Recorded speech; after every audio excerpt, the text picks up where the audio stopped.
அதையும் அந்த கதையை படிச்சதுக்கு அப்புறம் இந்த நாலடியார்ல ஒரு பாட்டு எடுக்கும் போது இது ரெண்டும் ஒரு ஒப்பீடா இருக்கு அப்படிங்கிற அந்த விஷயத்த சொல்லி என்னன்னா அந்த கதையில வந்துச்சுன்னா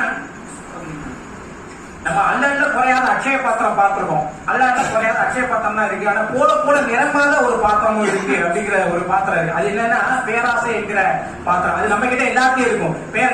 அந்த பேராசை என்னன்னா ஆசைப்பட்டுட்டே இருக்கும். அந்த பேராசை நிரம்பவே நிரம்பாது. என்னைக்கு நிரம்பி அது என்னைக்கு முடியும் அப்படிங்கிற அந்த பாத்திரம் தான் பேராசைங்கிற பாத்திரம்.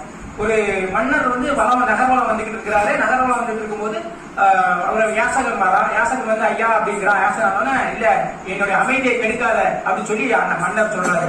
அமைதியை கெடுக்காத அப்படின்னு சொல்லி அந்த யாசகன் சொல்றான். அமைதியை கெடுக்காது அப்படின்னு சொன்னா அப்படி ஒரு சூழலே கிடையாது. அப்போ உங்ககிட்ட அமைதியே இல்லை அப்படின்னு சொல்லி அந்த யாசகன் சொல்றான். அப்ப மன்னருக்கு இவர் யாசகன் இல்லை, இவர் துறவி போலுக்கு ஐயா மன்னிச்சு விடுங்க, நீங்க